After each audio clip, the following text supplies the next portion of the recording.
Hey, you know that old saying, life is like a file cabinet of X-Files? You never know which one you're gonna get.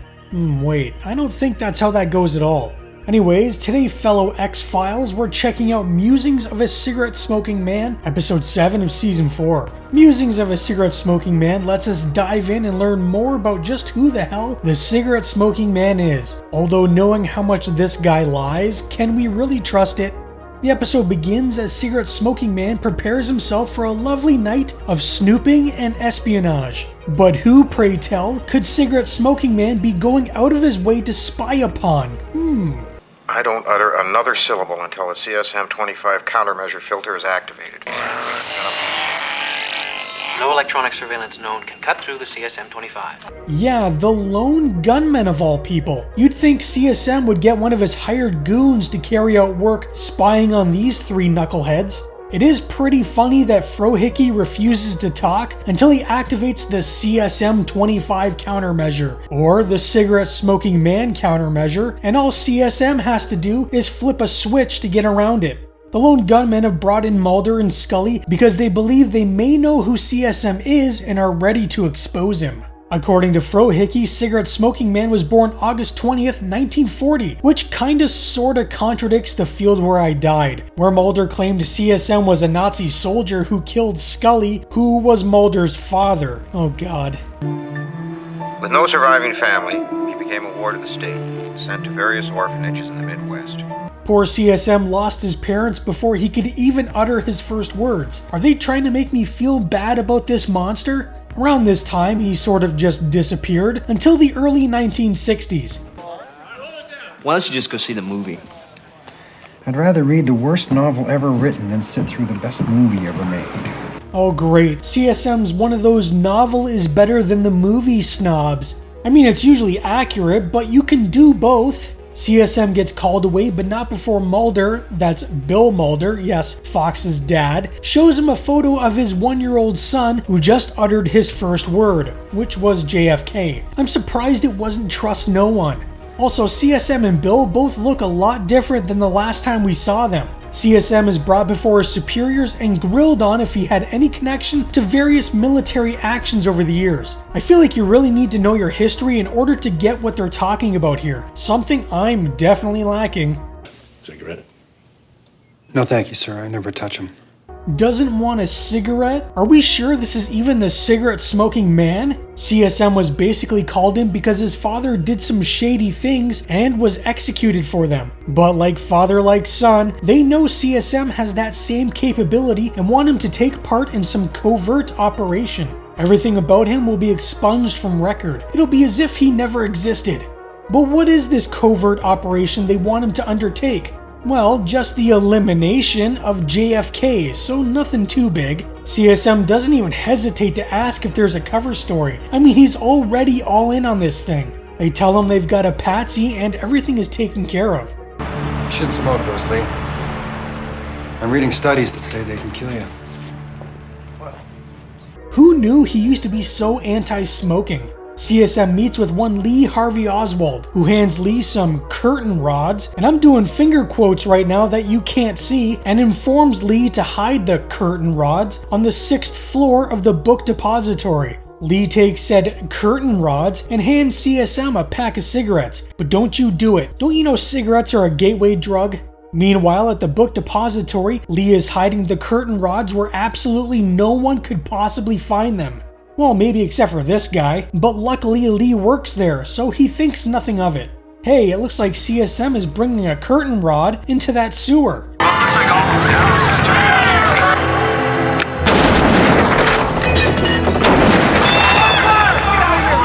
CSM takes the shot, and that's all she wrote. Lee realizes pretty damn quickly that he's being set up to take the fall, so he grabs a pistol and heads to the movie theater where CSM said he would be once everything was taken care of. A police officer pulls over and stops him, but Lee is so paranoid that he fires his weapon at the cop. If he wasn't going down for the elimination of a president, he's definitely going down for the murder of a cop. Once inside the theater, he looks for CSM, but instead finds himself surrounded by police. Wait, you're telling me he couldn't trust cigarette-smoking man? If you can't trust him, then well, who can you trust? If only he had looked a little better too, because CSM was only a few rows behind him. Oh no, don't you dare do it, mister. Well, I tried. Sometime later, and it seems the world has pulled a reverse Wizard of Oz, losing all of its color in the second half. If this were only a civil rights issue, I'd vote for a King Benjamin Spock presidential ticket. But after last night, it's not. With JFK out of the way, now they have a new target, MLK. Man, these guys really love their acronyms. They sit around and try and figure out a way of discrediting Martin Luther King, because how dare he rile up the African American community and convince them not to go to war. The funniest suggestion is one guy says they should insert him in a film with a woman who isn't his wife. A white woman. Ooh, how salacious. CSM's like, what? That's so stupid. Why don't you just shoot him and frame a racist? I mean, given the time period, it's not a terrible idea, but shooting always seems to be his go-to. The day of, one of his men comes in and CSM tells him to go see a movie or something. You know, treat himself. This should set off alarm bells in the guy's head, given what happened to Lee Harvey Oswald. But he's like, whatever you say, boss. Glory of the coming of the Lord! CSM shoots King, but even worse than that, Montgomery and Glick Publishing reject his manuscript, claiming it's poorly written and preposterous. What if this is really what sets him off? Maybe CSM would have started walking down a better path if he was able to publish his book. He might be the real victim here. Something I've noticed, but being a top secret G-man really doesn't seem to pay the bills, because no matter how deeply involved with this stuff CSM gets, he still just seems to have a one-bedroom apartment. Call back. Imagine being so powerful you can tell Saddam Hussein to call back. This entire scene is hilarious because it's basically just Cigarette Smoking Man telling his guys who he wants to win at the Oscars or what NFL team will win the Super Bowl. It's all very stonecutters. Who leads Atlantis off the maps? Who keeps the Martians under wraps? He's kind of a cheapskate too because all he gets is meant for Christmas are some cheap ties. They're probably clip-on ties to boot. As big of a scumbag as he is, it's almost like part of him wants to do good. He's alone on Christmas still trying to write that book, while at the same time wishing for a second chance. A familiar voice interrupts his writing and is in need of his immediate attention. Craft matches the dimensions of the vehicle spotted over Hanoi when I was in Vietnam with the company that the Marines couldn't shoot down. Well, look at that. It's our boy Deep Throat. He called CSM down because there's been another downed UFO and they've captured the occupants. Even crazier is what CSM says next. How many historic events have only the two of us witnessed together, Ronald? It's hard to hear, but he calls Deep Throat Ronald, so we finally know his first name. Oh, and I guess there's an alien too. Deep Throat offers CSM a gun to take out the alien, because if it were ever to get out that they had one, it would destroy everything they've built up in a matter of hours. CSM turns it down because he claims he's not a killer, despite killing two prominent political figures earlier. Instead, he takes the Two-Face route and flips a coin for it. He wins, and Deep Throat is forced to kill the alien, which if memory serves right, he did tell Mulder at one point that he did kill an alien. I have the distinction of being one of 3 men to have exterminated such a creature. I kind of feel sad for the alien. All he wanted to do was anal probe people and dissect our cows. He had a nickname at the academy. Spooky Mulder. Cigarette Smoking Man is either listening into the conversation that Mulder and Scully had the very first time they met, or he's listening to the pilot episode on tape. I thought the Lone Gunman published the Lone Gunman magazine. Anyway, CSM gets a letter from another publishing house because he just couldn't give up his dream of being a writer now, could he? And lo and behold, his story has been accepted. When do you plan to publish the story? Romana Clef. It'll be on the newsstands the morning of November 12th. CSM is so excited that he even writes up a resignation letter. He is full on ready to quit so he can be a writer. But I'm not sure the Syndicate is something that you can just up and quit from. I mean, you kinda know a lot of top secret stuff. You can tell he's serious too because he even crushes up his carton of cigarettes. Everything seems to be coming up Millhouse for old non-smoker man. Nothing, and I mean nothing, could possibly ruin this day. This isn't the ending that I wrote. It's all wrong. Oh great, here we go. But what could he expect from a publication that has articles about illegal videos? Are there legal ones? Poor CSM's hopes and dreams are dashed. For a second here, you even expect him to just waste this poor guy. Maybe he should have picked up this magazine on how to overcome rejection. And yeah, where the hell is Darren Morgan? What is he, too good for the X-Files now? Aw man, he's even gone back to smoking. I don't think the publishers of his story realize what they just did. If they just published the story the way CSM wrote it, they could have saved countless lives and maybe even helped stop the oncoming alien invasion. But no, they had to go meddling where they didn't belong, and now CSM is so angry that he's pointing a rifle at the lone gunman.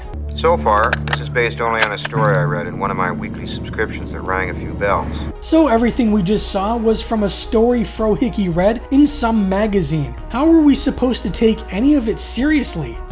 Musings of a Cigarette Smoking Man is a really good episode. I really like the Forrest Gump-esque approach of placing CSM in all these high-profile and historically significant positions, while at the same time somewhat humanizing him and even bringing a level of humor to his character that we never really see. The one thing that really brings the authenticity of it all into question is when Frohickey says he read it all in a crummy magazine. The story wasn't told from Cigarette Smoking Man, so what we learned could be accurate, and maybe some of it was embellished. I get the feeling that maybe the more intimate stuff with his writing and personal life is likely true, while the stuff about him being involved with some very famous eliminations are probably made up. Another thing that leads me to believe that a lot of it is fabricated is the timeline of events don't really line up. Just go back to the JFK incident. Here the cigarette smoking man lights up his first cigarette, whereas the episode Apocrypha opens up in 1953 and CSM is already smoking cigarettes and clearly part of the syndicate, or whatever it is during this time. This also destroys Frohickey's claim that CSM was born in 1940, and even ruins the episode The Field Where I Died when Mulder claims CSM was a Nazi officer in a previous life. This confusion of events actually falls on the shoulders of the episode writers Glenn Morgan and James Wong. As I've mentioned like a million times at this point, Glenn and James had left the X-Files for a bit, so when they returned, quite a bit had changed. The problem is they never went back and watched anything since they had left, and had no idea that certain time frames had been established. At one point they said someone should have told them these things, but you'd think Chris Carter would have at least noticed the inconsistency. The writing has always been somewhat loose with the X-Files, going back to the very first episode, so it's not a shocker that there might be some things that don't exactly line up. It's not like today where most shows have a Bible of sorts with all the rules for what you must follow and what you can't do. Back in the 90s, they went more by the seat of their pants, which often led to mistakes such as this. Even though Glenn Morgan and James Wong worked on the story together, Glenn was given sole writing credit as James was set to direct the episode, which was the first time he had ever directed for the X-Files. He was kind of bummed that it wouldn't involve the main series stars, but regardless, he did such a good job that he was actually nominated for an Emmy. There's been a rumor that Glenn and James wrote the episode as a way to give David and Gillian a week off, but this wasn't the case. When they came back to the X-Files, they already knew what kind of stories they wanted to do. They had ideas for Home, The Field Where I Died, Musings of a Cigarette Smoking Man, and a fourth episode that eventually turned into Never Again. They felt it would be an interesting challenge to do an episode without David or Gillian, but were unsure if it would be approved. Lucky for them, Chris Carter was distracted by other things going on at the time, and either wasn't paying attention or didn't care and let them do what they wanted. After all was said and done, Glenn and James were pretty happy with their efforts, well, except for the ending. Originally, they had planned to have Cigarette Smoking Man shoot Frohickey at the end of the episode to show everyone that he was still a very dangerous man and an evil man. They brought this to Chris Carter, who immediately shut it down. Even though he said no, they still thought they could convince him, so when it came time to film the ending, they filmed both. They figured if they could insert the ending into the episode when they showed Chris, that it might help convince him. However, when they went to retrieve the footage from post-production, they found that it was gone. No one seemed to know where it went, and the scene was lost forever. Besides the controversy behind their attempt on Frohickey's life, there was also a concern about humanizing the cigarette-smoking man. If you pull back the curtain on this mysterious figure, who generally pops up, says some weird stuff that makes little sense, and then disappears, it could dilute him a bit. However, the producers assumed that most people would catch Frohickey's line where he said he read all about it in some magazine. Apparently a lot of viewers weren't paying attention because they seemed to miss this line and took everything that happened in the episode as being 100% factual. According to producer Frank Spotnitz, he claims that some of it might be factual and some of it might be made up. Regardless, the cigarette smoking man, William B. Davis, was happy to get an episode all to himself, even if he too had some reservations about exposing his character. Davis was a bit concerned about the contradictions to things that had been set up in previous episodes and what effect they may have. He also wasn't too sure how you could play this character with some tragic and comedic emphasis without damaging what they've already established. During filming, Davis would be on the phone with Chris Carter for hours, discussing his character. Chris told Davis that despite his character being someone that destroys, that there was still this lingering bit of hope in the back of his head, and that he could be a creator, someone who can be good. Davis was greatly appreciative of Chris's help and even thanked James Wong for helping guide him through the process. Remember now, this is a guy that was an acting teacher. He was brought on the X-Files just to be in the background and was never really supposed to speak. That was until Glenn Morgan fought for him and said the guy can act. Despite not being in the episode, both David and Jillian cite the episode as one of their favorites. But for David, it seemed to be mostly because he got a 10-day vacation in LA more than anything else. Musings of a Cigarette Smoking Man is a really good episode and sits at 9 on IMDb. This one is generally considered a fan favorite, though not everyone likes it. If I'm gonna rank it, I'd probably go with an 8. For an episode that doesn't even have the show's 2 leads, they did a really great job. Now, if James Wong could have only brought this kind of direction to his smash Hollywood hit, Dragon Ball Evolution. Doing good. Next up, we're gonna go back into some mythology as Krychek somehow convinces Mulder to go to Russia and that pesky black oil makes its return in Tunguska. So what do you think of Musings of a Cigarette Smoking Man? Let me know down in the comments. Anyways, that's all folks. I hope you're all doing well and stay spooky. 33 years ago, he changed the course of history.